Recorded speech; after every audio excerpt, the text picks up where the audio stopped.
Knicks fans, he's our best draft pick since Patrick Ewing. What? Swung on, hit in the air to right field and deep. It is high. Barkley takes it all the way. Bryant for the win. Welcome back, everyone, to another episode of your favorite sports podcast, Shirts vs. Skins, up to episode 51 now. And in a summer of not a lot of movement in sports, transfers and free agencies and trades have been going crazy, especially in the past week. So we'll get into that for the NBA and for some footy. And we'll finish off with what's looking to be one of the most stacked UFC cards on paper ever. Like, incredible card in UFC 276. And Ahmed will be debuting his new SvS betting segment.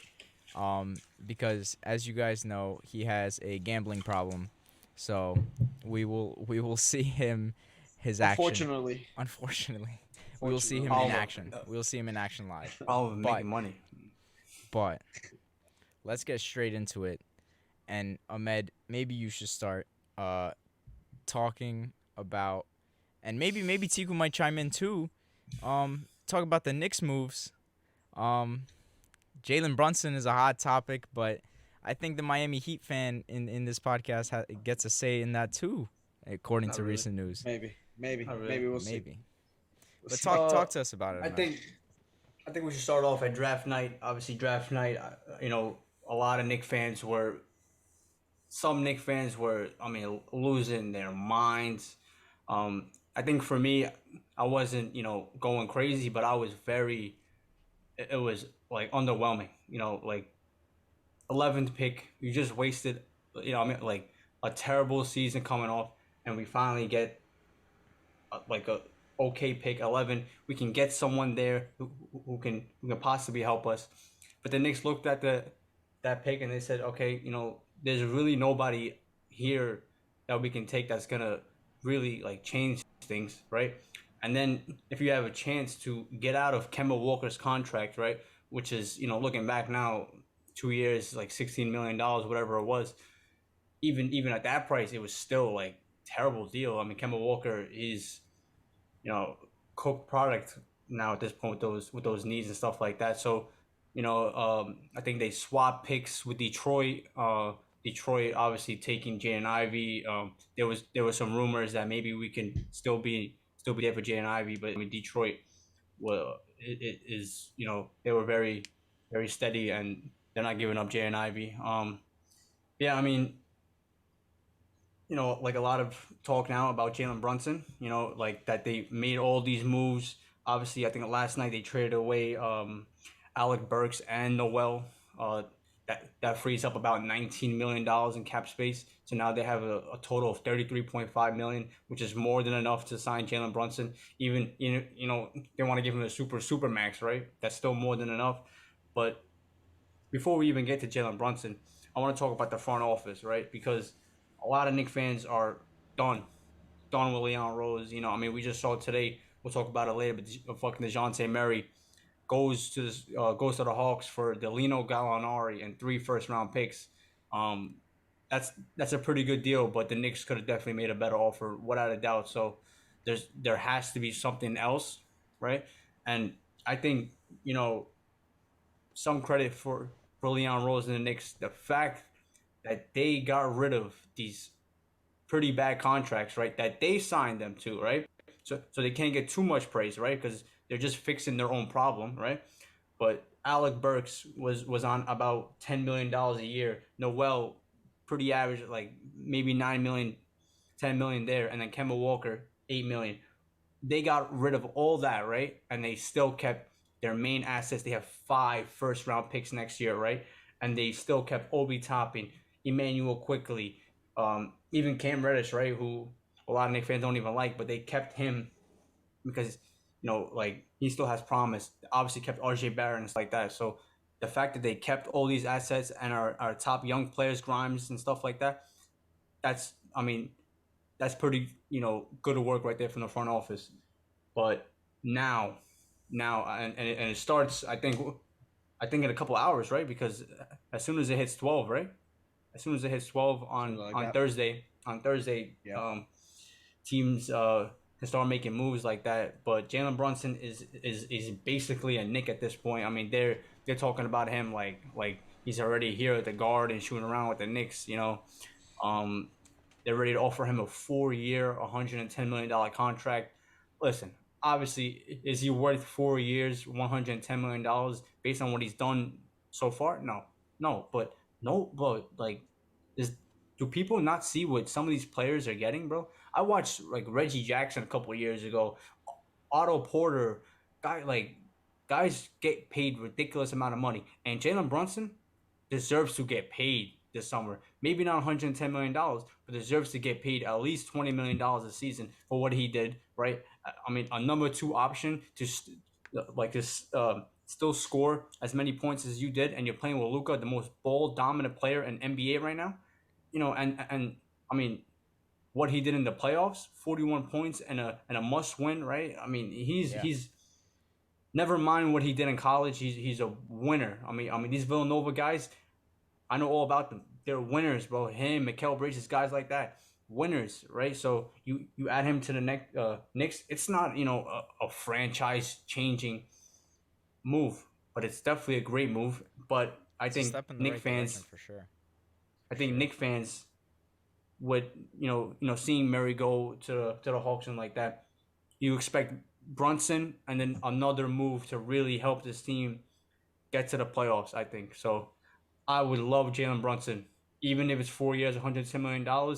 Sometimes you gotta pay these dudes a little more to get them here, even though it's kind of sad because we're in New York, but it's the truth, really. So I want Jalen Brunson, but I also want something more.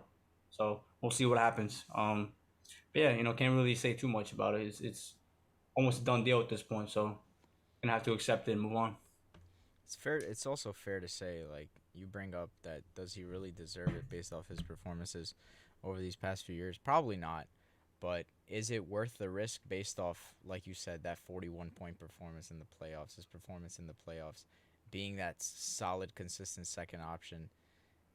I think, yeah, for sure. Especially, like you said, in today's market where dudes are getting paid for. I mean, how much did Dennis Schroeder get offered by the Lakers that he turned down? And now it's like, wow. Like 80 plus mil. 80 plus mil. Like, Evan Fournier just got $78 million last year, bro. Exactly. Evan Fournier from the Knicks, but whatever. It's a step in the right direction, and it's a risk that's worth taking, especially given really recent history. Not only that, but I saw someone say, I forgot who it was, but if you want the Knicks to get to the place where they can sign superstars, not Jalen Brunson, I'm talking like DeJounte Murray, Kevin Durant, DeJounte Murray. Wait, but okay, DeJounte Murray is an all-star. I'm saying sign all-stars off of free agency. You got to have more pull, but you need consistent results too. And Jalen Brunson is that guy who can get you to those consistent results. Then once you get those consistent results, franchise changes completely. You start getting the free agents who want to come and play with Jalen Brunson and improved RJ Barrett, Julius Randle if he keeps playing the way he does sometimes.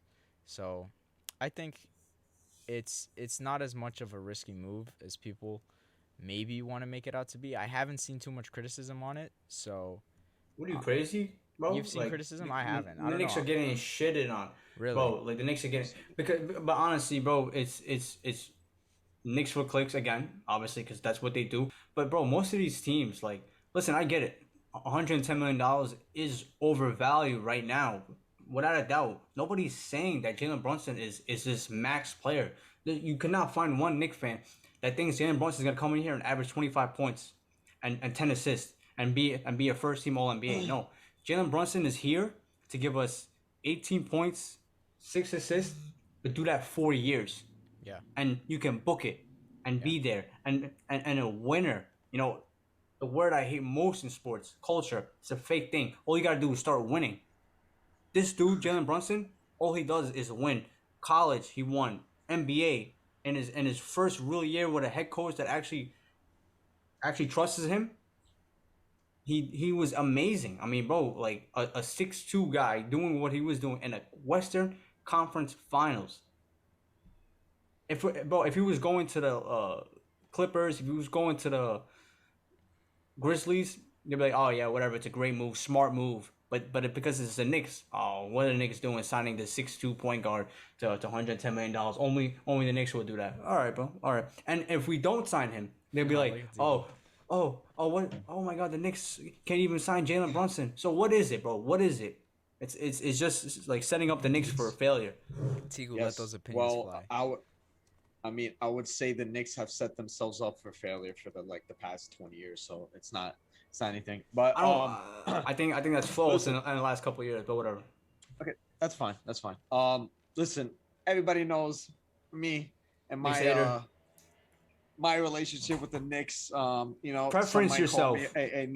Some might call me a Knicks hater.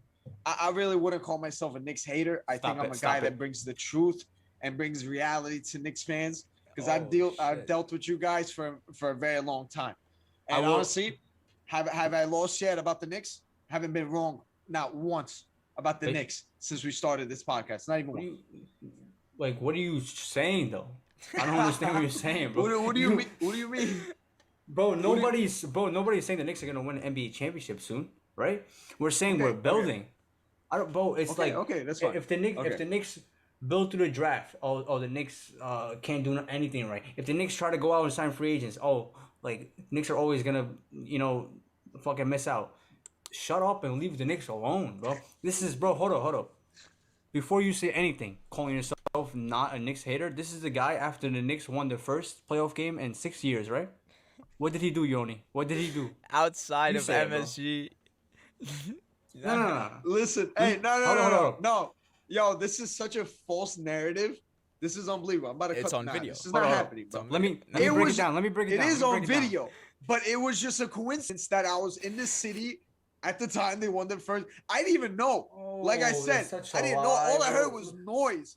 And then I'm like, damn, yo, I'm by fucking MSG and these rowdy fucking, these Italians and these fucking he thought it was a weirdos concert. are just fucking doing backflips. Yeah, they were doing fucking backflips in the middle of the road, bro. Like I was about to blast into one of them. Like, get the fuck off the road, you hooligans. Listen, but this is Knicks fans. That's the Knicks fan base. They're a bunch of fucking hooligans. Here's the context, right?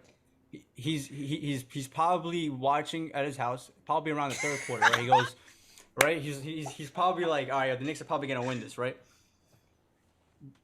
Gets out of his house, nighttime, bro. Gets inside of his car to go travel to the city, which is like a 30-minute drive, right? At least 20 minutes, right? With that Benz you got, you chilling, bro. We got it, bro. With the Benz, with no traffic, 20 minutes, I'll give you it. And knowing you're probably speeding to get there, bro. Speeding for sure. This is what he does, bro. This is what he does. Okay. Whatever. I'm not gonna lie. That didn't happen. That's gotta be the funniest analysis Ahmed has ever done on this podcast. But that's the best analysis he's had, bro. Yeah, 100%. He's ever had. It's accurate though. It's accurate. This guy's play by play. That was fucking insane. But get into the off season. It's funny you brought up culture because I was gonna kind of bring it up, but then I realized it's not really the culture of the Knicks, more so their reputation, especially when it comes to like free agency, especially with the fan base itself. I think I said it like 2 years ago. This is, I think, when this upcoming season that just passed, like I was saying how the Knicks are like, what they need to do is get away from that whole stigma that, superstars are going to come to New York. Because it's not. Because a lot of superstars, we've seen it with the Kevin Durant, Kyrie Irving. We'll talk about that a little bit later. How they did not trust the front office. It doesn't take 1 or 2 seasons of good moves to fix your reputation around the league. It's not going to happen. So you have to build yourself. But that's why I was going to bring up the Brooklyn Nets. I love to bring up the Brooklyn Nets before KD and Kyrie because I felt like, especially the way they were with the whole Boston and giving up all those first-round picks, the way they built themselves up to get assets with young players and cap space that ultimately landed them Kyrie and KD, that's what the Knicks need to replicate. And I think what they've done for the past couple seasons, I think they are on their way to do that. I think the young players that they have on the team aren't as good as Knicks fans think they are. But they're still good. And Jalen Brunson, I think Jalen Brunson's a good player.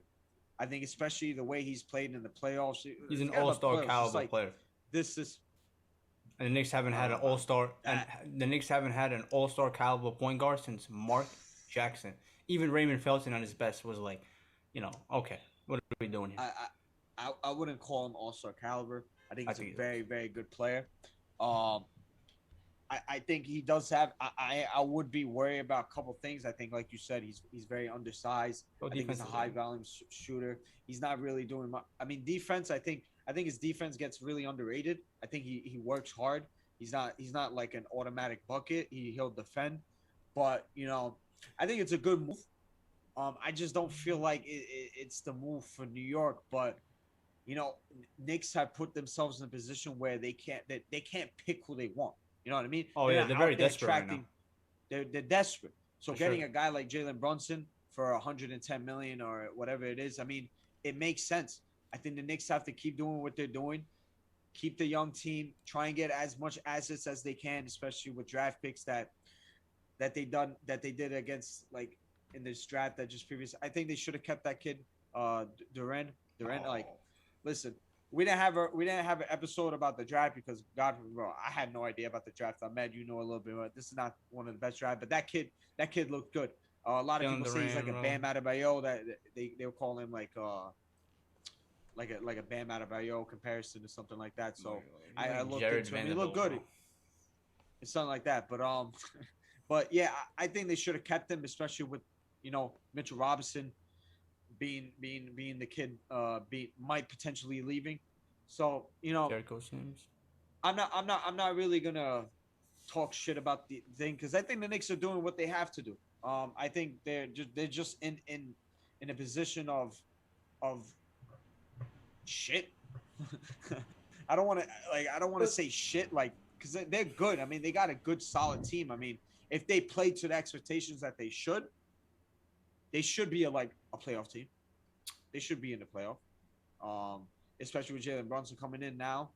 And I don't know. I think they have to be competitive, get as much assets as they can, trying to fix your reputation around the league with free agents and these moves. And we keep saying this and that, bro. Bro, I felt like me and you had the same conversation probably like 2-3 years ago, bro. Yeah. Listen. I can talk and try to make the Knicks look like they actually know what they're doing and they could even know like this last week, right? To get out of those contracts and to do it without losing all your assets, it showed that this front office knows somewhat what they're doing. It does. Somewhat. However, as long as you have that man owning your team, I'm sorry, bro. Like, that's something that I always try to forget. Then I'm like, okay, we're in the playoffs. Our first year, nobody expected us. We're only getting better. RJ's getting better every single year. Now we signed Jalen Brunson, stuff like this. If we even sign Jalen Brunson, the Knicks will always have a problem getting the big dogs as long as that bum is still running the team, bro. No, 100%. That's it. 100%. That's it. And like, listen, like, people might look at this and look what the fuck I just said and be like, damn, bro, this guy's just fucking rambling. Because I'm not even a fan of the Knicks, and I'm trying to understand what the fuck they do. Because a lot of the shit really confuses me. Like, prime example, look at Cam Reddish. I'm going to tell you right now, 75% of the Knicks fan base have no idea what's going on right now. Have no idea.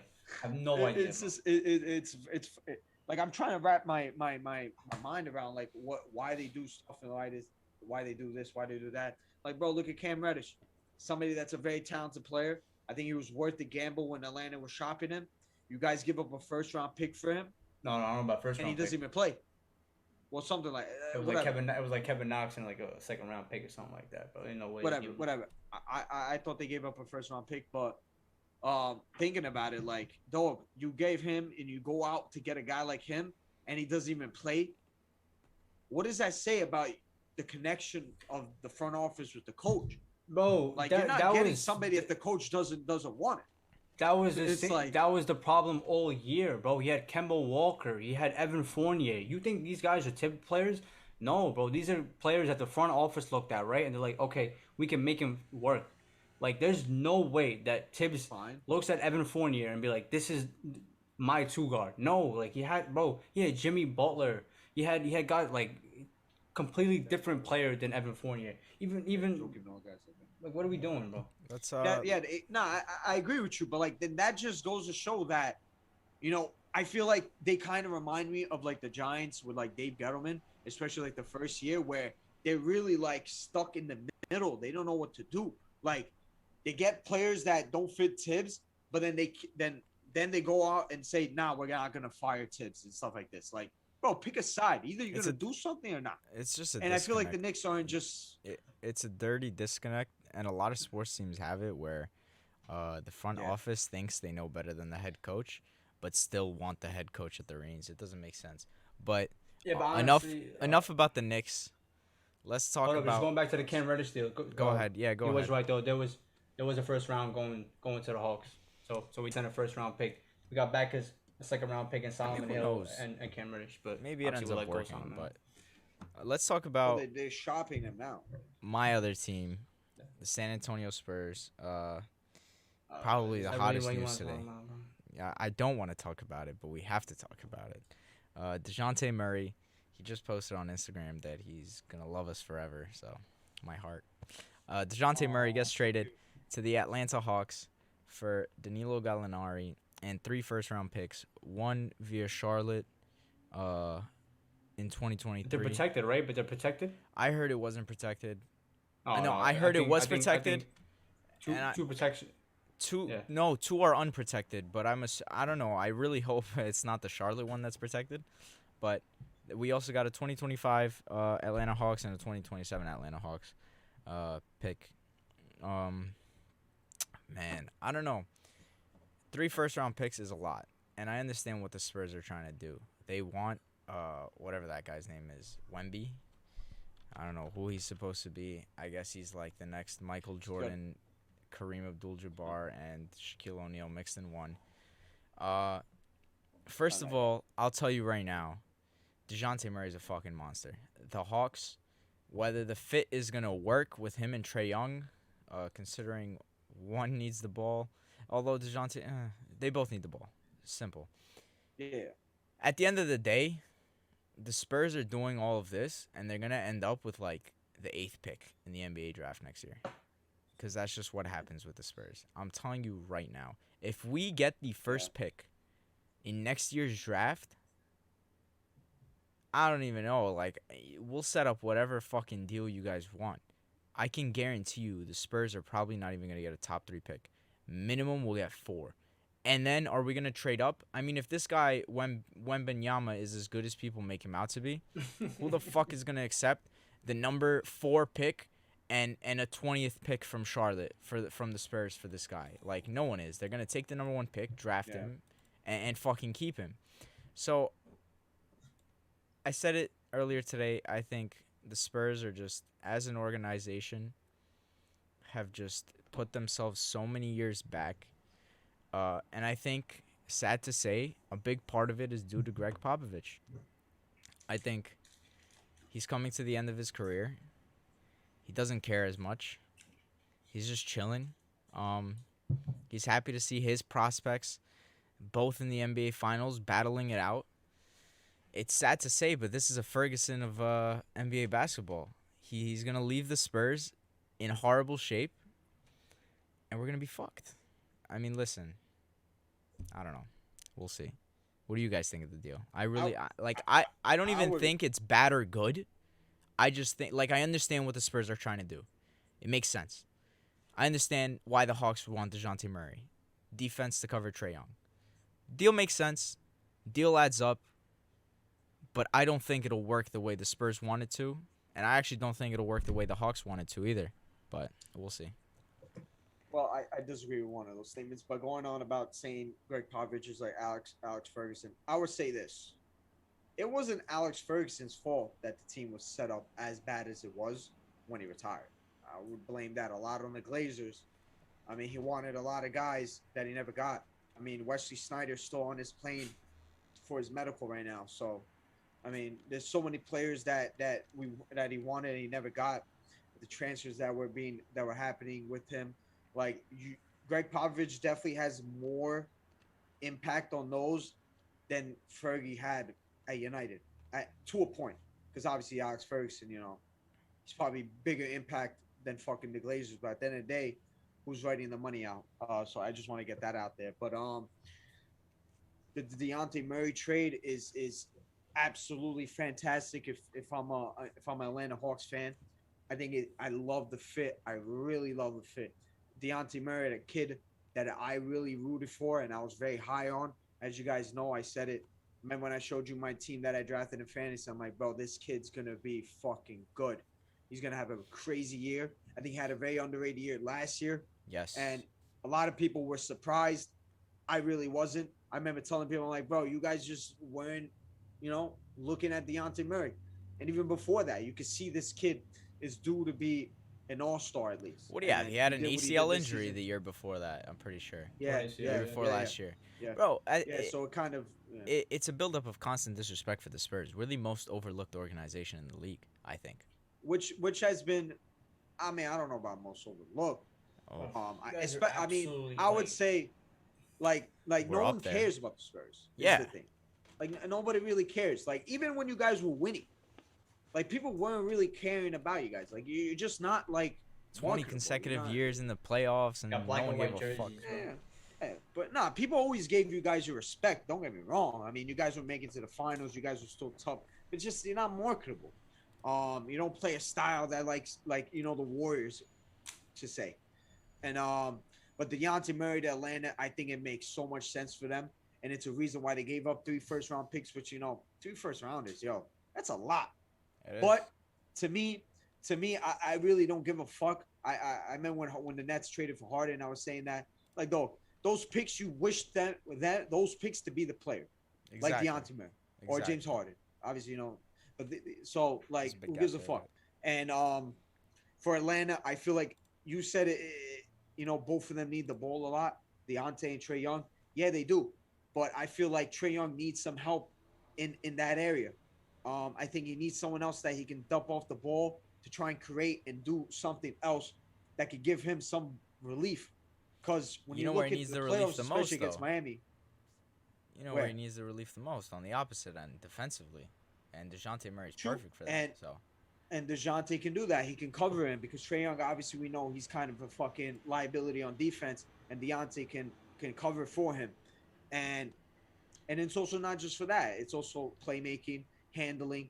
It gives Trae Young a break. And it gives somebody else, like with teams, have to put their eye on that. Because when I was looking at the playoffs against Miami, we didn't give a fuck about everybody else.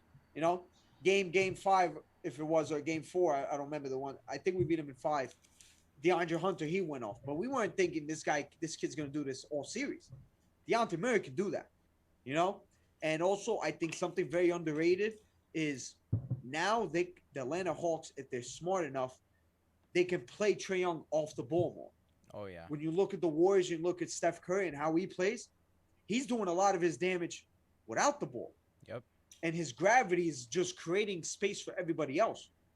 So bringing Dejounte Murray that could play make and try and get Trae Young off the ball more, probably give him just like a break.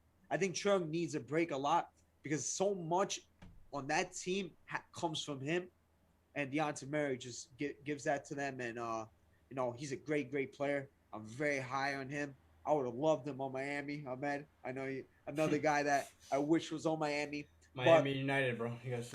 Yo, Ahmed, you wish he was on the Knicks too. Let's be honest.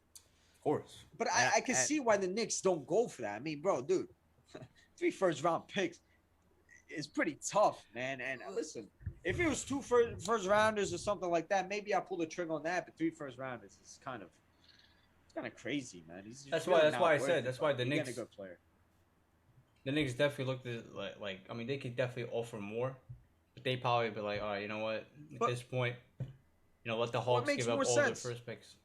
But what makes more sense? Signing Jalen Brunson, who obviously is not the same player like Dejounte Murray. You would say Deontay's probably better.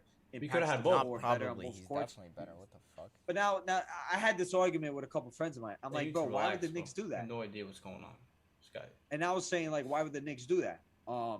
You know, getting a big contract, Jalen Brunson, how much is that? 25 years, something 27, like that.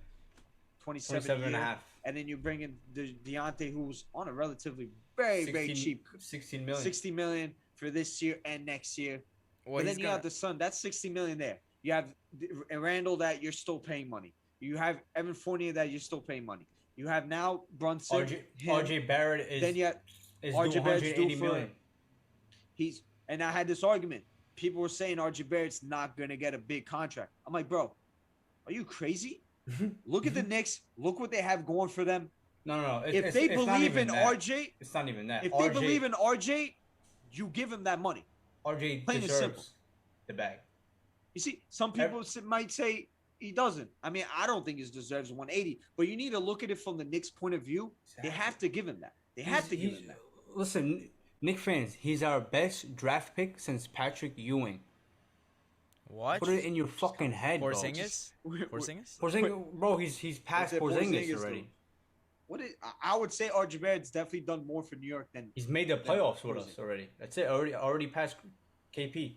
Like what did KP really do? He had like one season towards David Lee was an all-star player, but we were 30 games like fucking below 500 every single year.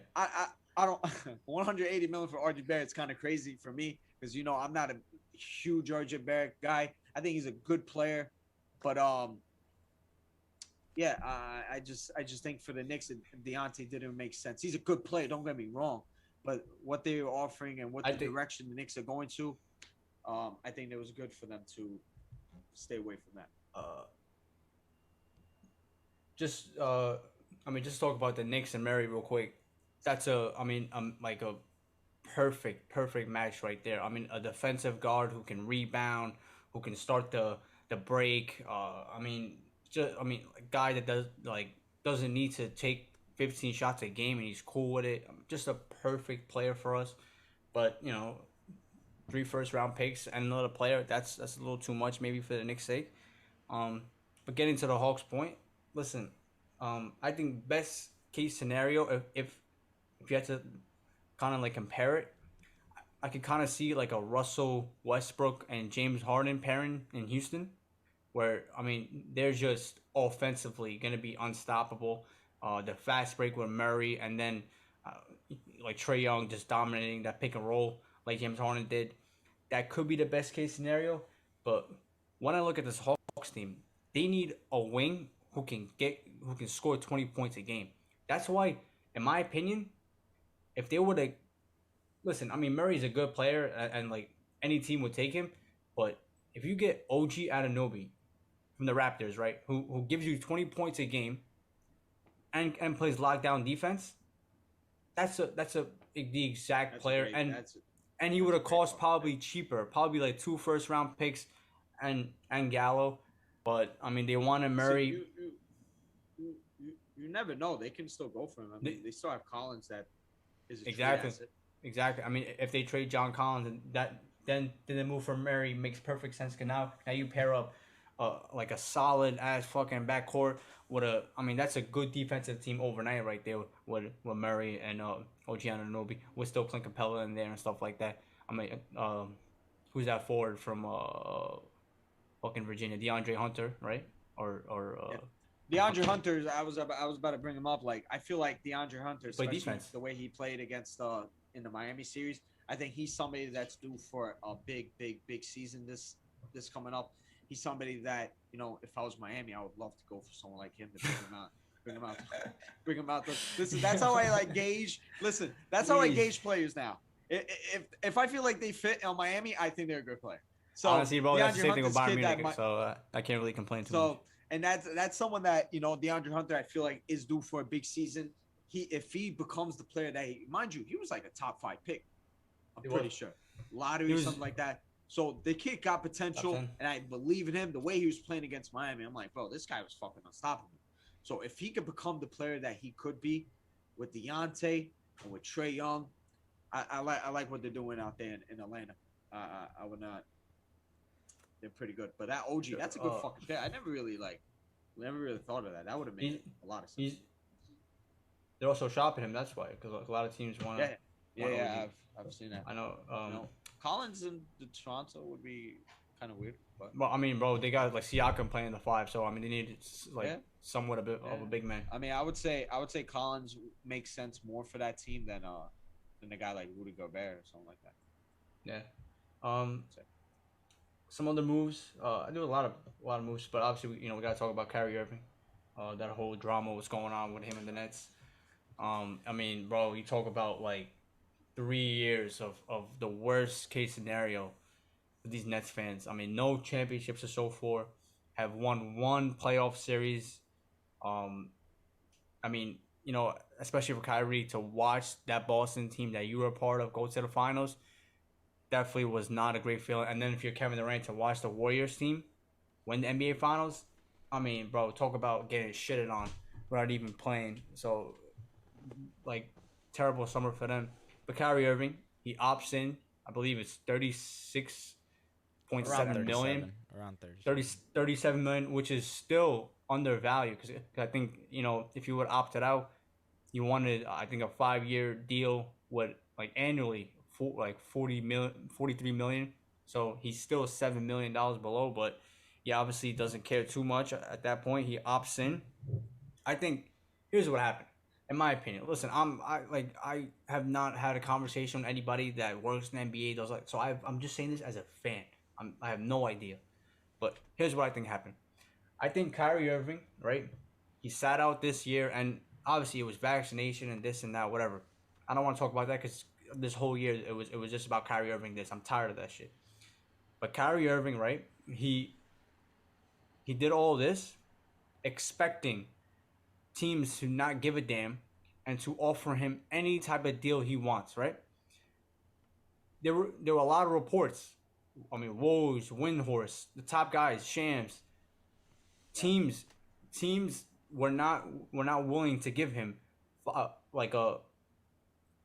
even a 4-year deal, right? Yeah. So I think for him it was kind of like, just getting humbled a little bit, and then the only team that did want him now is the only team that can't afford him. I mean, like Lakers fucking wanting Kyrie Irving, like the Knicks wanting Kevin Durant. Like, of course we want him, but we can't do it. But I think for him going back to Brooklyn, like, and opting in, that doesn't mean that it's all good. That doesn't mean anything. That just means that Kyrie Irving got humbled, and now he has. Well, I mean, it's kind of crazy, right? He has no choice but to accept $37 million for 1 year, but he has to. I feel right? so bad for him. Right? He now has to play for $37 million instead of $43 million. And now he has to prove himself that he can play at least minimum. But I don't even want to hear 55 games, 60 games. You got to play 75 games for me to prove that you can be there. And you better not miss one playoff game unless you're hurt. Unless you're hurt, then it changes everything. But if you're not hurt, you got to play 75 regular season games at minimum. Play every single playoff game, right? And then you can get any deal you want. And then Kyrie Irving can look back at this and laugh at all of us because he wins at the end. But right now, I mean, bro, it's very dangerous for Kyrie Irving because if he pulls anything like this again, teams have already showed him that they're not fucking around anymore, right? It doesn't matter how talented you are because in terms of talent, Kyrie Irving is as talented as anybody in NBA history, bro. Like, jump shot, handles, finishing. Dude is sensational. It's honestly, even as a Knicks fan, I just want to watch this dude play basketball. I don't even care for the Brooklyn Nets. I just want to watch this dude play the game of basketball because it's amazing to see. So for him now, you better ball out, right? And I wanna get to the Kevin Durant part, but first you guys can talk about Kyrie Irving because the Kevin Durant part for me is what I want to get to. I got nothing to say about Kyrie Irving, so. I don't blame you. Listen, I'm a big Kyrie fan. I'm a guy that defended him a lot. We're all Kyrie fans, bro. 100%. As a player, I've always said it. I feel like this guy's the closest player to Kobe Bryant in the league. Stop it. See, that's just like, bro. We were pretty good, and then you just got to say some disgusting shit, bro. The way he can score the ball, I think he's the closest player to Kobe Bryant. That's fine. That's not the point. Listen, I think that this whole situation in the beginning, I was like, bro, Kyrie's not leaving. To me, I said it from the get. I'm like, this is such a Kyrie Irving thing to do, doing all this thing. Still not Watch over. at the end, he's gonna stay. It's not over. You're right, but I feel like he's not gonna leave. I don't think he was gonna leave. I think the money with all this situation. I thought they were gonna resolve everything, and he would probably resign with his deal and this that whatever. That didn't happen. The reports were coming out saying that he's frustrated. This that. I was seeing tweets. I've seen him at the BET fucking awards and stuff like that. And then I'm starting to think, I'm like, bro, is Kyrie actually going to leave? This, that. Then I was kind of getting in my bag. I'm like, yo, maybe Miami go for him. Miami Heat and fan, by the way. Let's just say that's. I was like, bro, I'll fucking love Kyrie Irving. Are you crazy, bro? I'll take him. I don't give a fuck with the whole situation. It's like you got to play like Kyrie Irving. I don't give a fuck.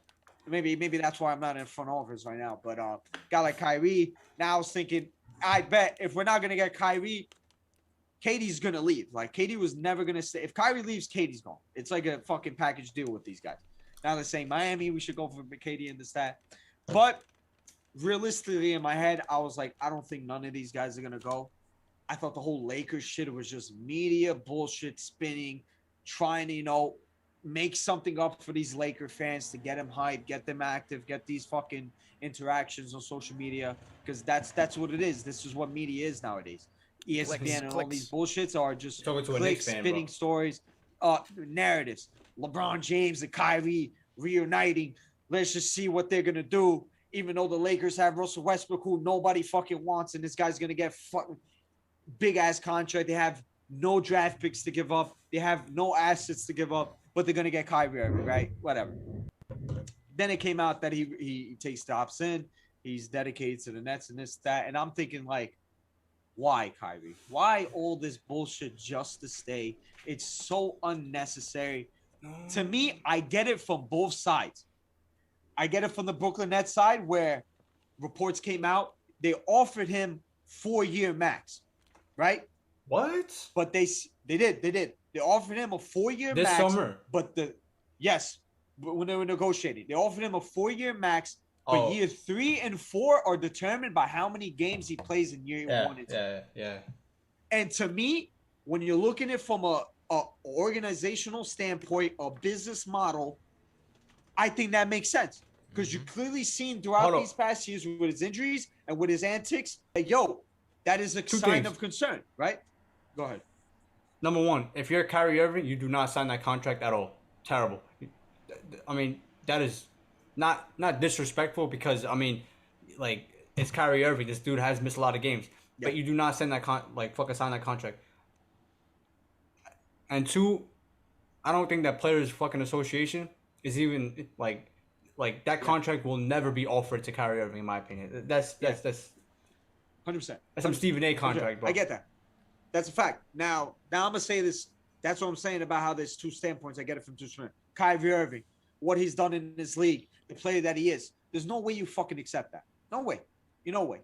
To me personally, I would have never done that. But you need to understand, he's also, like you brought up, I think he's part of like the player association, player union, like that. He's a top guy in that. I think he's the president or something like that. So crazy. It's not a good look for him to get that. So it's definitely a difficult situation between the Nets and Kyrie. And I don't think it's over with them, but hopefully, as a somewhat guy that roots for the Brooklyn Nets, I feel like the Nets are going to be so much better next season with Ben Simmons being healthy, if Kyrie's healthy, playing all the games, and Kevin Durant and all these guys. So I think hopefully he changes his mind. I want him to stay in Brooklyn. I think he's been the best thing. The way he's just fucking amazing player, man. Even though I get the way the Celtics series went, it's just we were gonna have a totally different discussion if Kyrie Irving was gone, right? But potentially we'll talk about that a little bit later. We'll see about these Nets and their time here. But go ahead. What were you gonna say about like Kevin Durant? I'm interested. Kevin Durant, bro. Right. Nobody is questioning how good Kevin Durant is. He's a great basketball player.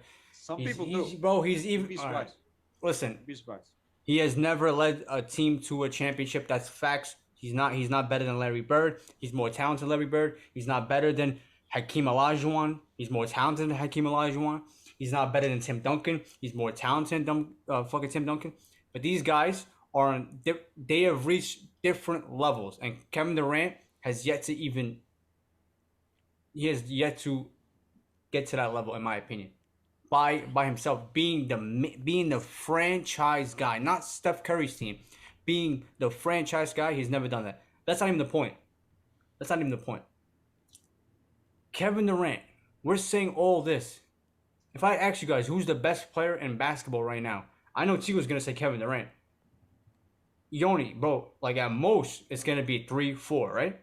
Yeah. If not Yeah. 1. He's definitely top 3. 1, 2, 3. And this dude is getting like ragdolled and treated like an absolute bitch, because that's what he is, bro. He's a bitch. Like he's like the definition of a pure, like he's a.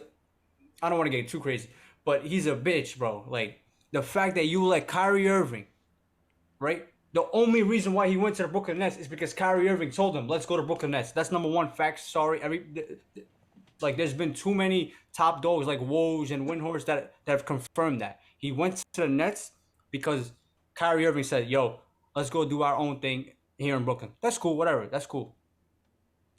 He left you alone, right, for a whole season. He got James Harden traded away.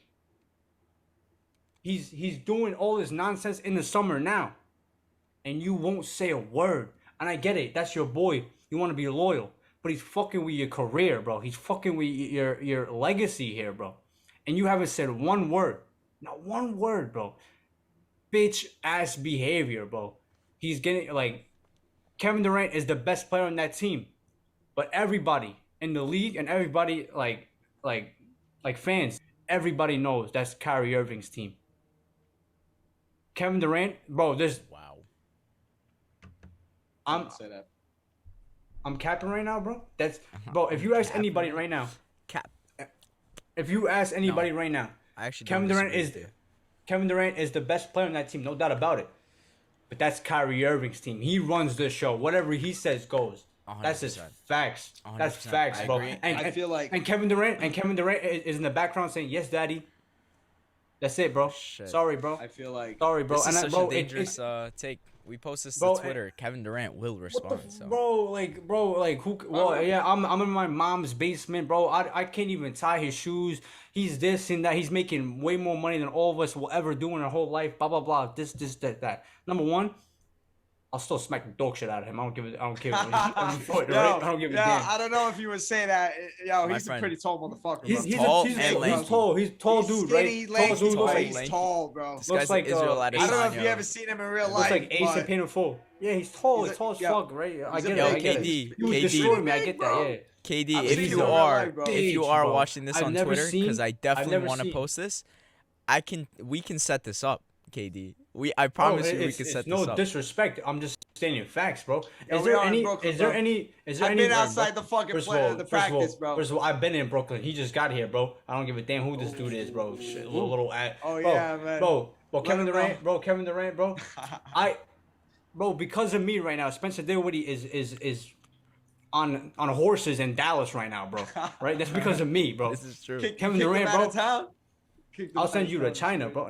No, but for real. Wait, can I say something real quick though? I just want to say, and Tika, we argued about this actually. We spoke about it. I do think KD is being a little way too like. What's the fucking word for it? He's being a Bitch? little too bitch. He's a probably. bitch, bro. The non-professional word. I get it. Yeah. I get it, bro. He's sitting back, and I'm telling you, the whole Harden, the whole Kyrie scenario. I'm not saying he should have like forced vaccinated Kyrie. We're not gonna talk about that, but there have been instances where Kyrie, besides the vaccination fucking stances, Kevin Durant should have taken Kyrie, should have taken James Harden, another one,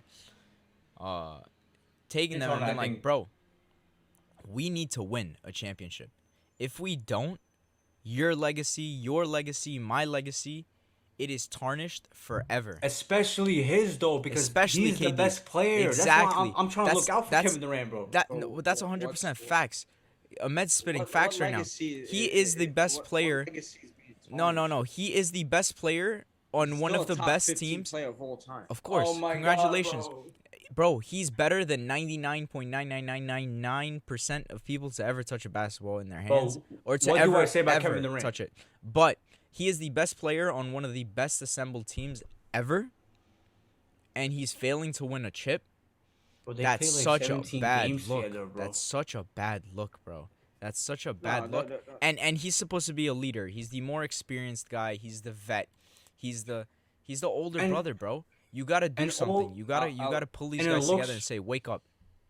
Bro, and it looks even worse because the Warriors just won a championship, bro. And you, because you couldn't just accept that Draymond Green acts like a type of way, right? Because Draymond needs to act like that, like so crazy.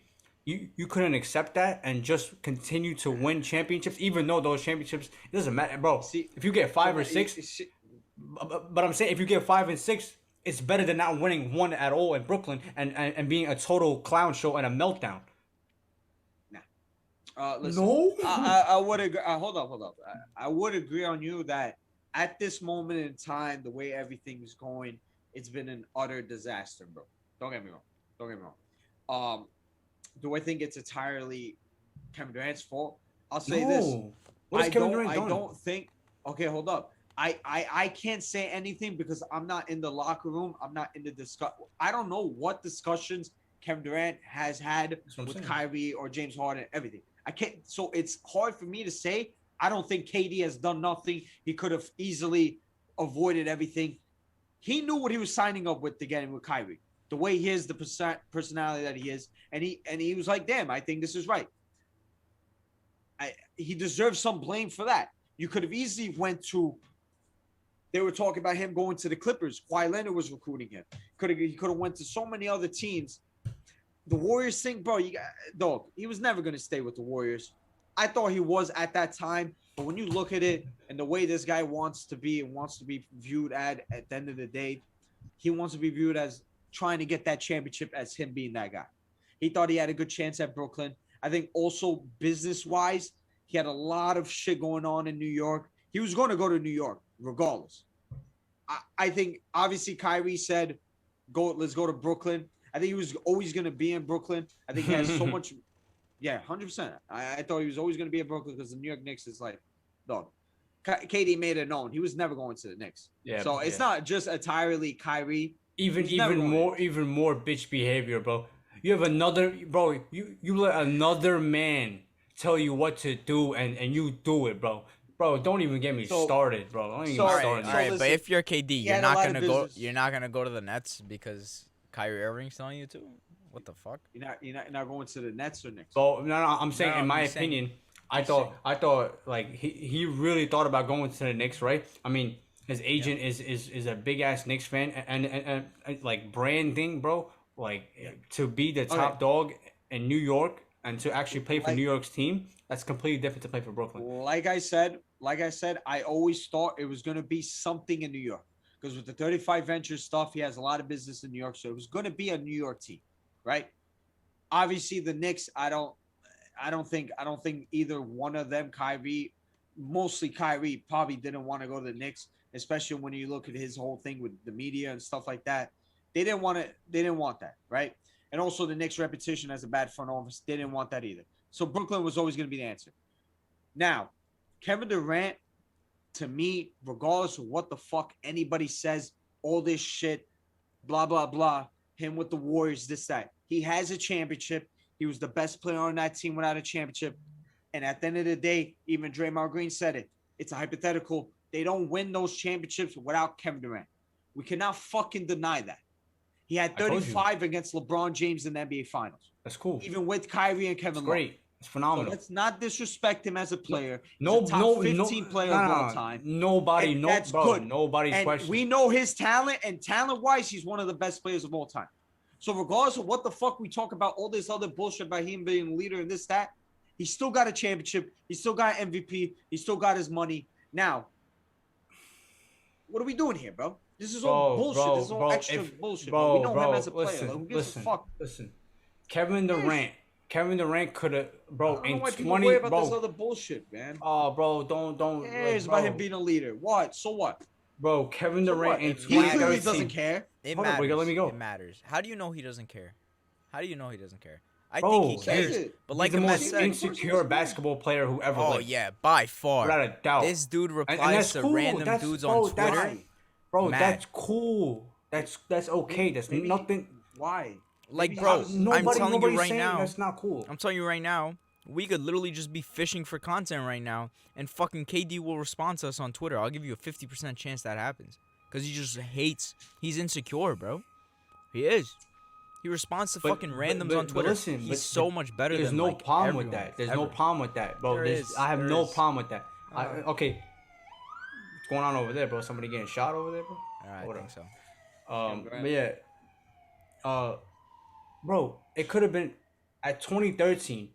I already knew Kevin Durant was a gifted scorer, has a chance to be one of the most talented players of all time. This is 2013. You're telling me things I knew a long time ago. We know Kevin Durant, just like all these dudes are like master of fucking like sport combo, all that shit. Kevin Durant is a master of basketball. He has mastered the game of basketball. Watching him play, what do I always say, bro? You got PJ Tucker guarding him and stuff like this. The only reason why Kevin Durant misses is because he missed. Defense has nothing to do with that. He has mastered the game of basketball. That is the ultimate. That's the best thing I can say about you in terms of basketball. Nobody's questioning that. But you're gonna sit there and tell me it doesn't matter how you win it, and being the top dog. Kevin Durant, a player with his talent, and we're talking about him. Not still, like 12 years in, has not been the top dog. I'm sorry, bro.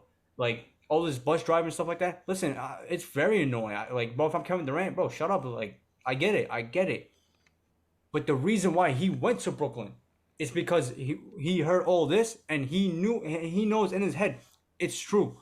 He knows that's why he's doing his best to just stay calm and keep it together, because he knows if him and Kyrie are on the same team together, even though that he's getting ragdolled and a straight up pushover, right? Kyrie Irving tells him what to do and everything. That's cool, because if I win a championship, everybody will shut up. But bro, it's like at a certain point, bro, you gotta man up. You gotta be like this dude, bro. That's why I always say don't compare none of these dudes to LeBron James, bro. None of these dudes, because they cannot even walk like a block down in their shoes. Never mind a fucking mile, bro. In terms of like overall pressure they've had on their career, like LeBron James from the day he came into the league, from high school with this to go to Miami, then going back to Cleveland, coming back 3-1 and all this stuff. And LeBron, that's what makes that's when I try to tell people, like when I say Kevin Durant's the best player in the league, yeah, he's the best player in the league, but LeBron James is like fucking 37 years old, 36, 35 years old, dude. Like, what are we doing here? He's not the best player in the league anymore. I'm sorry, he's not. Listen, Kevin Durant is. But before we switch real quick, I'm just gonna say, listen, the whole thing in Brooklyn, I always said it. I don't give a fuck about anything else as long as they win on the basketball court. And unfortunately, they haven't. So at some point you gotta criticize them. And I think they got enough criticism. I think next season's a big year for them. And I think the Brooklyn Nets will be back. I think they will be at least in contention for the NBA championship.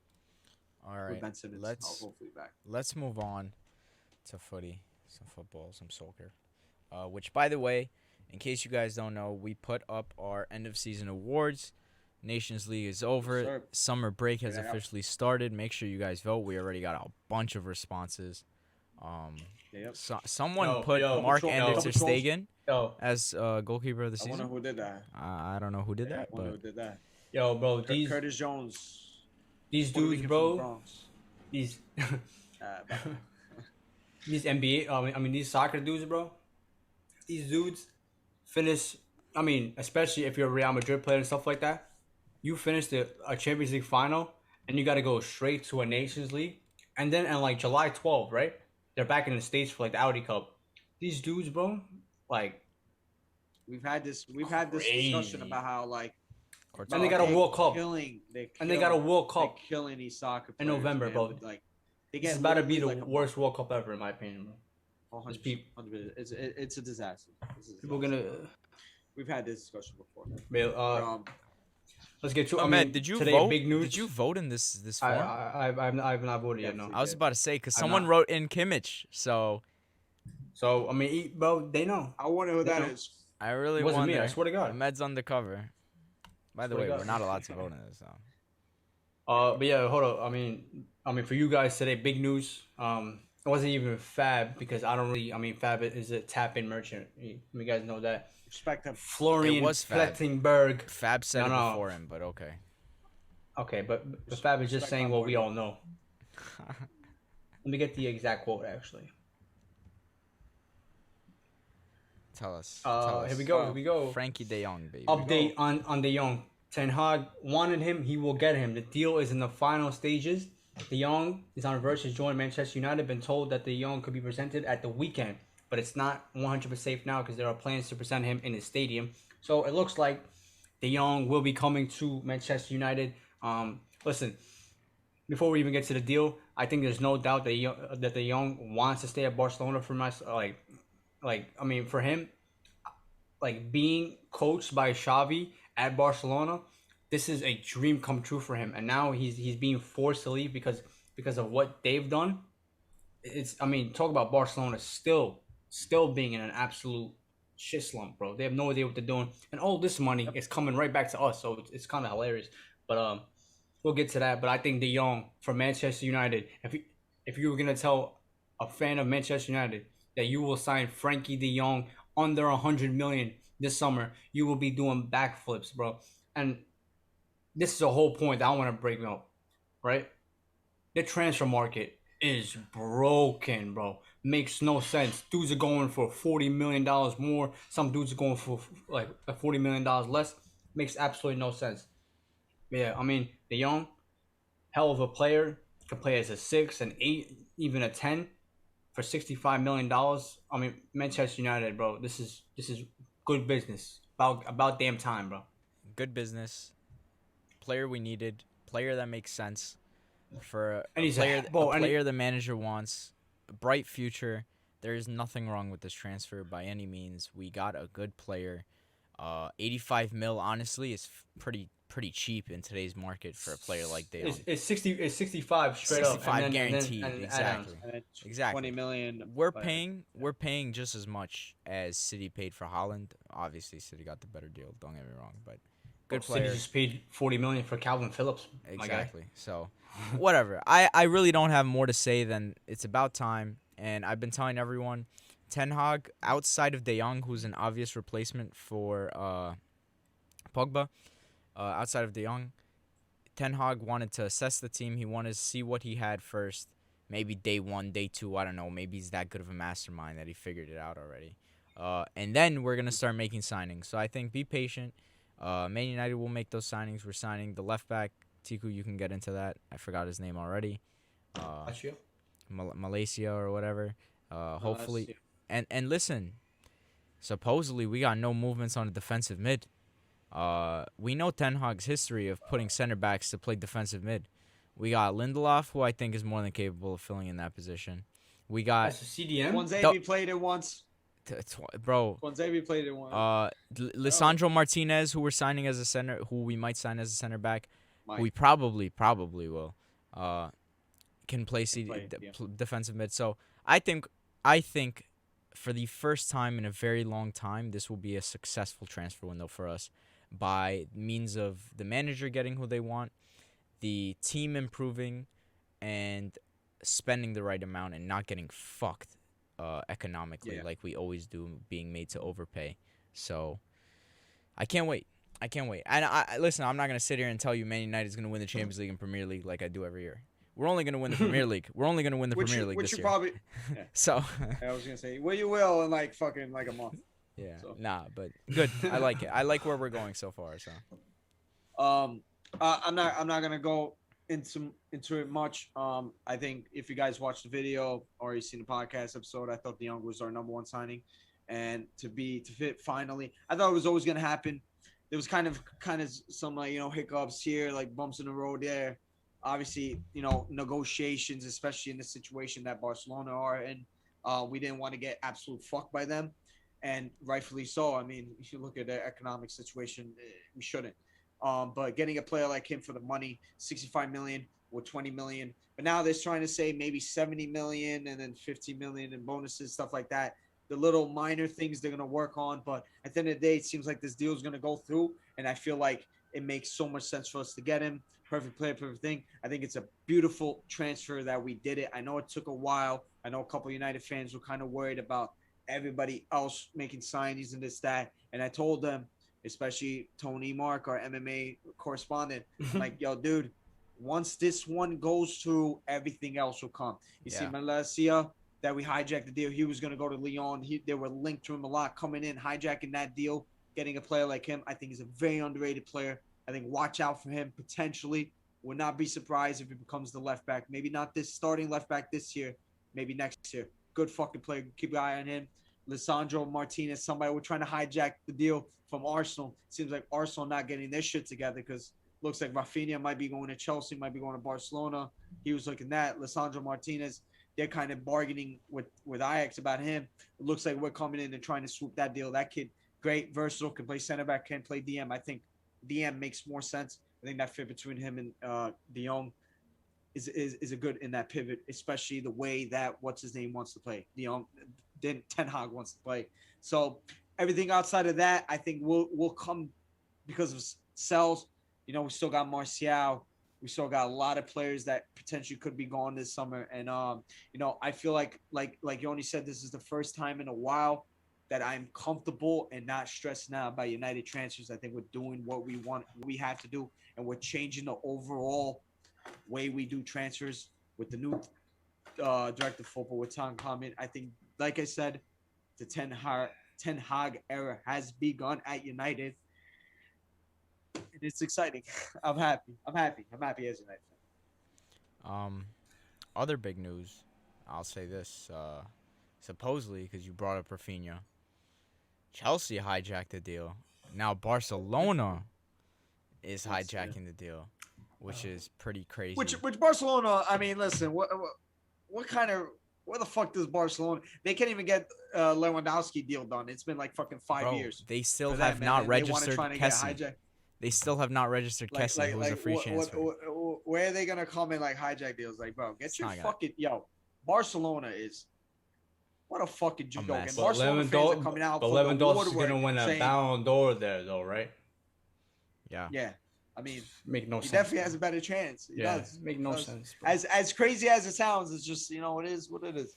But maybe with the De Jong money coming in, I guess their transfer activity might bring it here, baby. Bring it here, baby. Going. 60 million for Lewandowski. What did I tell you? What did I tell you, Yoni?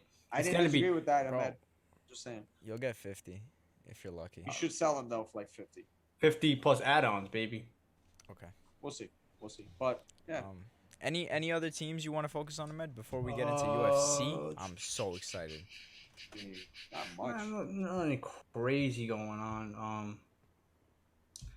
Yes, I mean, I was gonna talk about Dortmund, but we'll leave him alone for now. We'll pull up the UFC. UFC out. UFC 276, ladies and gentlemen. Where is this happening again? Baby. This is in T-Mobile Arena, Las Vegas, the 9th island, ladies and gentlemen. Oh my God. Here we go, folks. Yeah. What are you watching? Oh, you're talking about the fight? Yeah. Talk about that card. The card is fucking amazing. Not watching it's pretty spectacular card.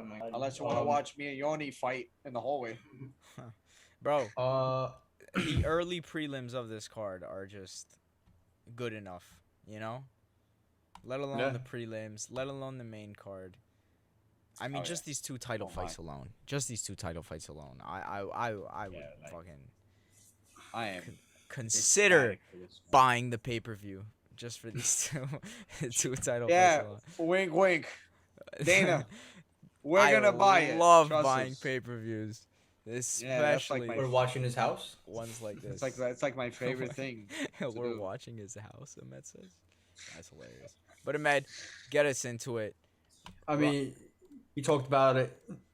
Let's start with the early prelims. Jessica Rose Clark. Everybody talks about her being like that. What's that character from that movie? Like Harley Quinn. play Harley Quinn, right? I guess What are you gonna whatever. say, by the let's way? let's move on. Yo, what were you gonna What? say? I think he was gonna say, I don't know. It sounded like some crazy thing. I don't know. Anyways. I would just say that's Anyways. like that's the only reason why I know her. Interesting. Yeah, she's Interesting. cute. But start. Jessica I versus Macy Barber, that's great. Whatever, cool. Let's get to Uriah Hall versus Andres. Yo, Andre- the first time I do not mind Ahmed going in depth in the prelims and the early prelims, and he's just like, 100%. fuck What this the fuck card. do you want me to talk Fuck about this Macy fight. Barber Straight up, and right? Jessica I, bro? Jessica I, Okay, in my okay, opinion, okay. It's fine. okay, but let's get to the Hall versus Andre Muniz fight. Andre Muniz, obviously this BJJ guy's breaking guys' arm, subbing guy. I mean, put Eric Anders out with the same move on Jacare Souza. Uriah Hall. I'd have to get the stats, but I can't remember Uriah Hall being ever subbed.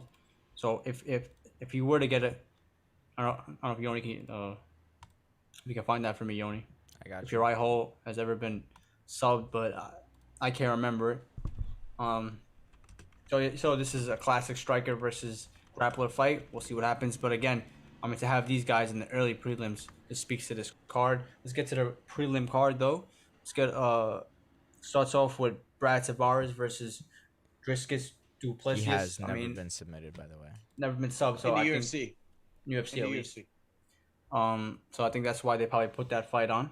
But yeah, let's get to the Brad Tavares versus Duplessis. Obviously, Duplessis, I think a fighter from South Africa, has had some big fights, some fun fights so far in UFC. Brad Tavares looked good in his last fight. Finally, looked wasn't getting knocked out, sparked unconscious. So we'll see what happens there. Ian Gary returns. He's 9-0 versus Gabe Green. That should be an exciting test for Ian Gary. And then Jim Miller versus Donald Cerrone, kind of going under the radar because Donald Cerrone, we don't even know if he's actually going to make the walk, but we'll see. This is a chance right there, a chance. Whoever wins this fight will have the most wins in UFC history. So this is unbelievable. Like these two guys, whoever wins will have that record. So It's so fun. That's pretty good. It's pretty funny how they're trying so hard to set up this Donald Cerrone retirement fight, and no matter what, like it holds weight against another old fart. So like that's pretty. Cool. Jim Miller's been streaking. Jim Miller's been I think he's on like 2-fight win streak, something like that. So good for him. Yeah. Let's get to the featured prelim. This is a great fight right here. Brad Riddell coming out his first UFC loss, I believe, getting a kind of scary knockout to Rafael Fazayev, I believe, a spinning kick to the face. I mean, he tapped like while on his feet. I mean, he had no idea what's going on, so that was kind of scary versus Jalen Turner. Jalen Turner's kind of finally starting to put it all together. A guy with that reach, a scary fucking striker, especially at 155. Makes no sense how that guy weighs 155 pounds. It's crazy. That's gonna be a fun fight right there. Let's get to the main event, the main card. The O'Malley show, ladies and gentlemen, is back. 15-1. Sean O'Malley taking on his first top 10 guy, Pedro Munoz. I know how to say his last name. I just can't pronounce it. I don't know why. Pedro Munoz, but I mean Pedro. This dude has been fighting Frankie Edgar 1 week, Jose Aldo the next fight. Whoever, bro, he's fought all Dominic these, Cruz. bro, all these guys, bro, all these guys. He's fought all of them, and he's like a minus 255. I mean, we'll get to that, but a lot of respect for O'Malley, probably because Pedro's taking a lot of damage, and O'Malley's face is still pretty clean. We'll see what happens. That's a very good fight. Can't really say, O'Malley's fighting cans because Pedro is a real fighter now. This dude can. Wherever it goes, he can fight. Robbie Lawler versus Brian Barberina. Wait. I just want to, let me and Tiku give our opinions about this. We're going to come back. Okay, all right. I Yeah, mean, it's you guys something wanna that go I through? think we could just brush over. Sean O'Malley, baby. Yeah. I really hope like he starts on his way to the belt at this point because it's kind of getting tired and annoying. Yeah. But that's it. That's It, all I gotta it, say about this fight. yeah, Sugar Sean. It seems like it's. I feel like his rise has been kind of like the UFC have been kind of patient with him, especially with the guys that they've been giving him to him. But now it's time to. I've been saying it for like his last 2 fights. It's time to fight a real guy. Pedro Munoz. This guy's the real deal. You see the guys that he's lost to, they're fucking great fucking fighters. I mean, Cody Garbrandt, Aljamain Sterling, and you could say that Cody Garbrandt fight, he probably wins that fight if it wasn't for that last second knockout from him. So losing to Aldo, losing to Sterling, What are you talking these about are though? champs for him. Pedro Munoz. You knocked out Cody. Guys that he's lost. Oh, then No, wasn't he not the guy? He knocked him out. My bad. Yeah. Yeah. And that was a pretty bad knockout. My bad. So Yeah. beating him and stuff like that, and only losing to like Aljamain and fucking losing to Aldo, it's like nothing you can really say about that. But Sugar Sean, That's a Frankie time to Pitbull see fight. it. Let's go. And plus 245 for fucking Pedro is kind of crazy. Yeah. Kind of, Whatever the odds. very fucking disrespectful. But Very let's get to Robbie Lawler versus Brian Barberina. I mean, this is like a fight. This is like on UFC 3 or 4, whatever you want to do. You want to have a good fight. These two guys right here, bro. This is a perfect sir. main card fight. Two guys that all they know is war. That's gonna be fun. We'll see what happens. Two old guys as well, still going at it. We'll get to the third fight of the main card. Sean Strickland welcomes Alex Pereira to the top ranks of middleweight. Sean Strickland obviously has been hot. Beating guys left and right. Alex Pereira, obviously new guy, has connections to Izzy on the same card. So obviously you know what Dana wants, but we'll see what happens. 25-3 Sean Strickland versus 5-1 Alex Pereira. Obviously the experience and mixed martial arts goes to Sean Strickland here. We'll see what happens. And obviously the co-main event. I think the fight that everybody just can't wait for. The third fight, Max Holloway returns versus Alexander Volkanovski. Volkanovski, I mean, I've always been like the last two fights, kind of started. I mean, he's not just good; he's pound for pound great. He's two, maybe one. Like he's up, he's there. So, and I think after the Ortega fight, people started to be like, this dude is kind of special. And then the zombie fight, I mean, totally destroyed Korean Zombie. Very dominant fight there. So I think people understand just how good Volkanovski is. I mean, he's basically undefeated, 25-0. I mean, everybody talks about Khabib and these guys. Well, Alex is basically undefeated as well. Has never lost at featherweight. So two guys who are considered probably the greatest of all time at that division. This is obviously a huge legacy fight, the fight that I can't wait for. So this is, I mean, like, just what a fight, bro. Yeah, definitely. Looking at it, Robbie Lawler, listen, I love him, love to watch him, legend. I just want him to not be in wars anymore, bro. Like, do you not like, bro? Do you not like care for your health or anything? No. Like, you remember that one, like, what are we doing here, bro? Like, bro, stop, please stop. And but whatever. Listen, as a fan, I ain't gonna say anything. I'm gonna watch the fuck out of that. It's gonna be a war, like you said. And but yeah, it's always good to see Robbie Lawler, Sean Strickland, Alex Pereira, man. All the hype about this kid, I really don't see it. I've seen his last couple fights. He really doesn't like blow me away. And knowing his history about knocking out Izzy twice with all this stuff like this, I hope he wins. I don't think he is. I'm gonna go with Sean Strickland. I think he will win that. It's a crazy fight from unranked to fighting the number 1 guy. Kind of crazy, but I'm gonna go with Sean Strickland. I think Alex Pereira is good. Don't get me wrong. I think he's definitely got fucking power in his punches. Don't get me wrong, but I feel like when you want to compare him to fucking Izzy, I think Izzy's gonna wash the floor with him. So, but we'll see about that. I'm gonna go with Sean Strickland. No, if he beats Sean Strickland, I'll be impressed. I'll be really impressed. Going to the co-main event, Alexander Volkanovski, Max Holloway, the trilogy fight. What a fucking trilogy! One of the best ever, if we're being honest. Both fights, you can make the case were very, very close. two of the best you can argue in that weight class ever. Max Two Holloway. guys in the top 6 pound for pound ranking. This doesn't happen. Last time this happened was Doesn't. DC and John Jones. Yeah. Wow. It really doesn't. Just goes to show that these guys are fucking unbelievable. And we've seen 3 fights from these guys. It's insane. Hopefully this one goes down.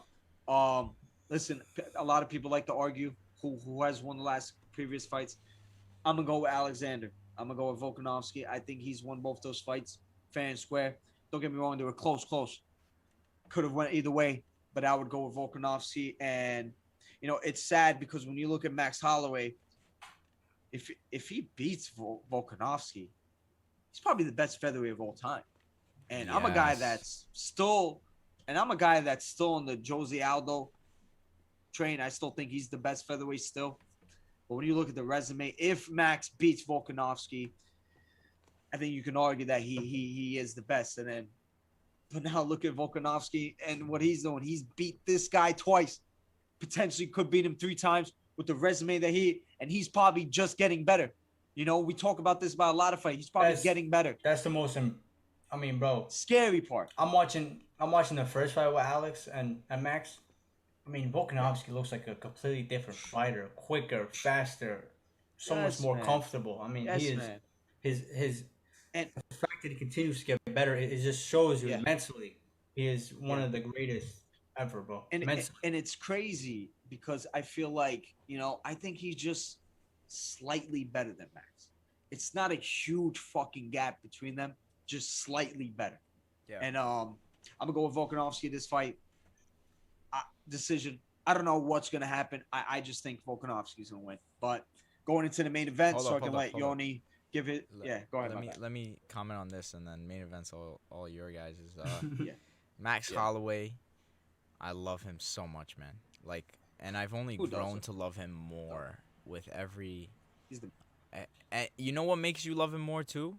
Watching Volkanovski piece up all these other motherfuckers, man, and just remembering that Max Holloway had it so close that he could have won in a lot of people's books makes it just that much more amazing.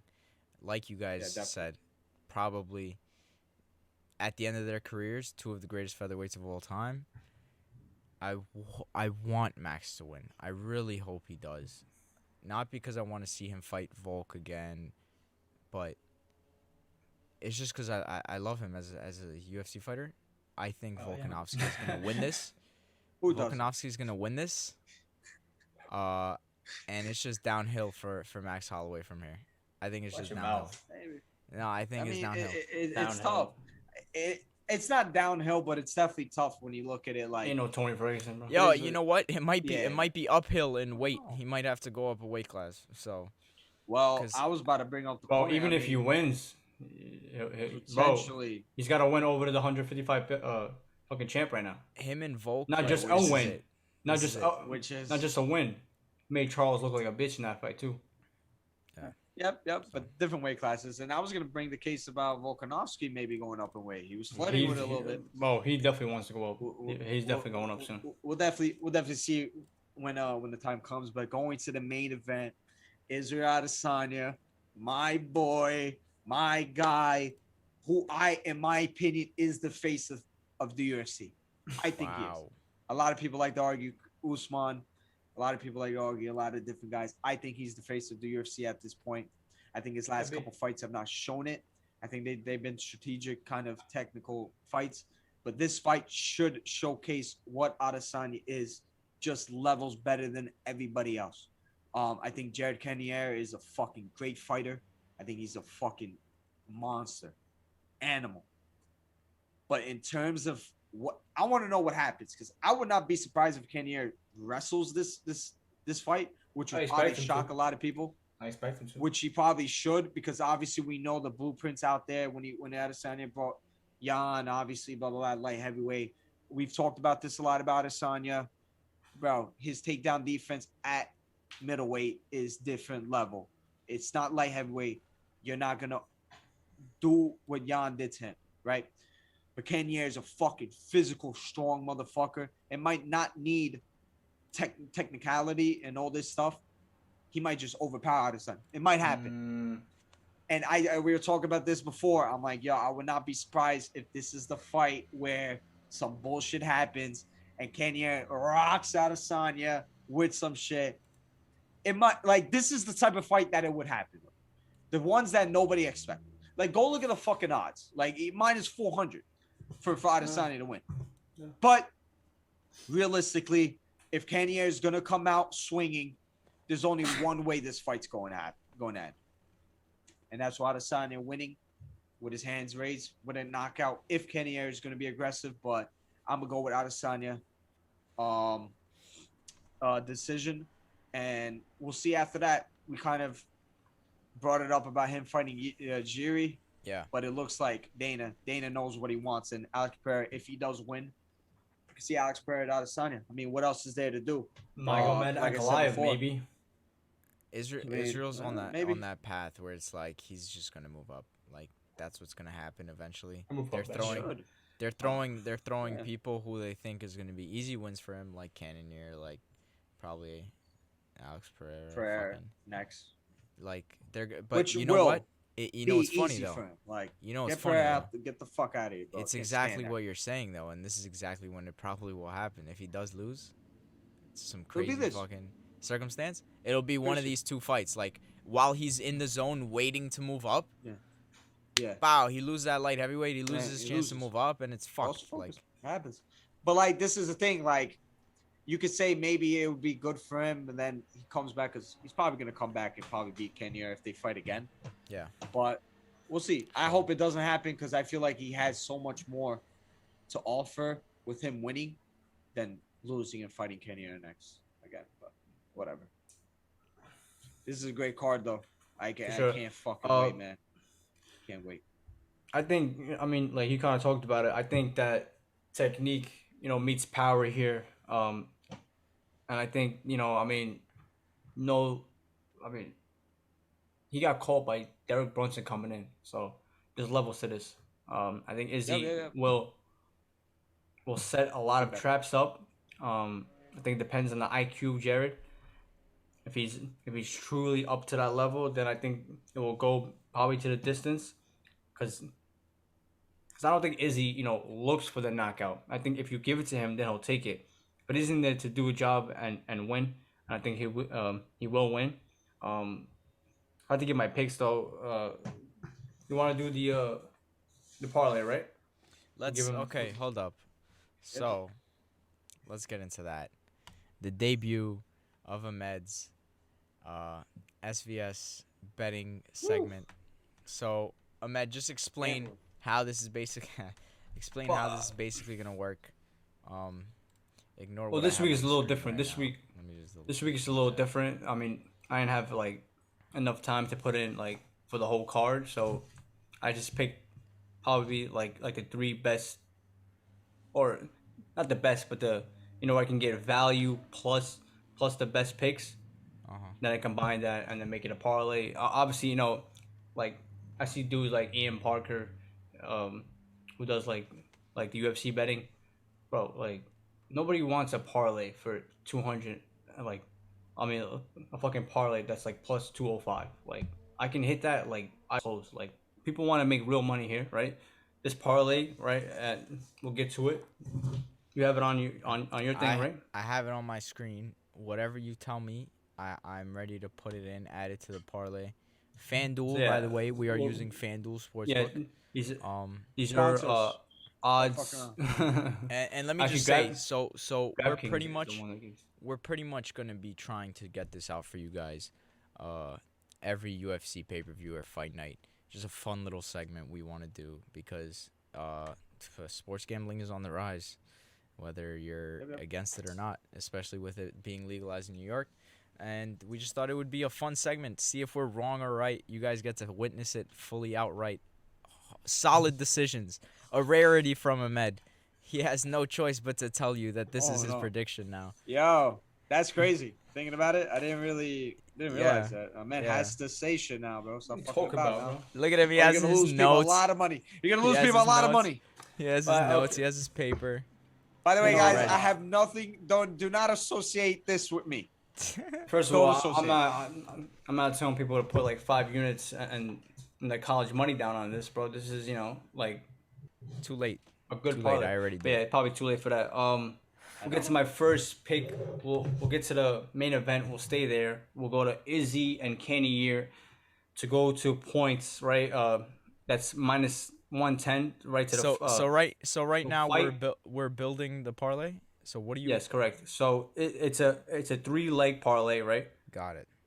The first leg will be Izzy, Jared Cannonier, fight end in points. That is minus 110. So obviously, I like Izzy here, but the odds at this point, like I think you kind of said it last time I checked, it was minus 500 plus for Izzy. So there's no value there. It opened.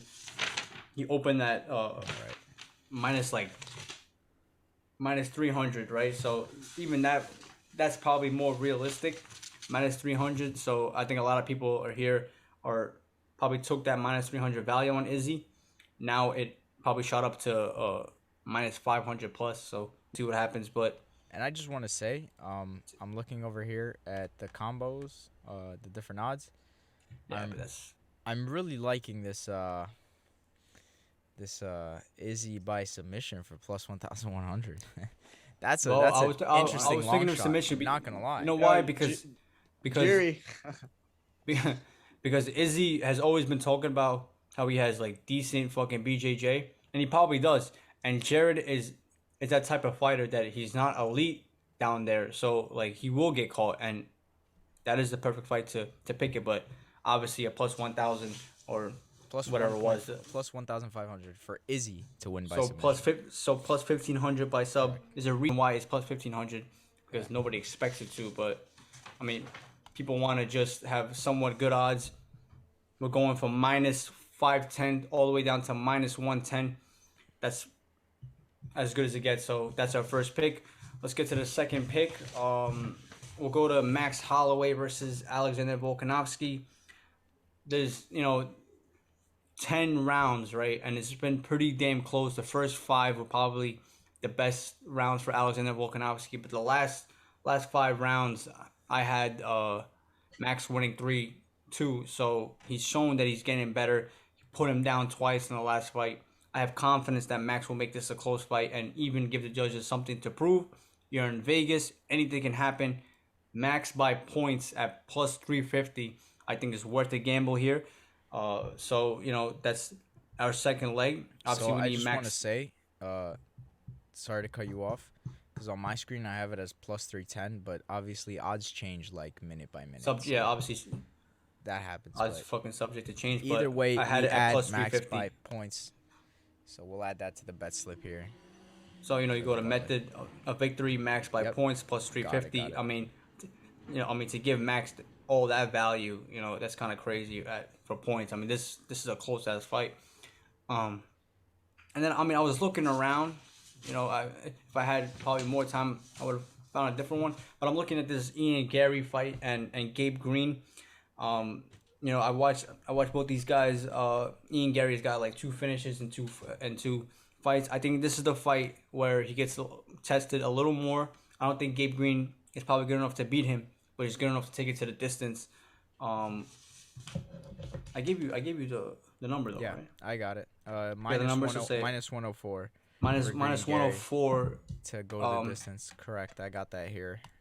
You could just take the Ian Gary money line, right? Which I think is minus 190. Let's make sure to be exact.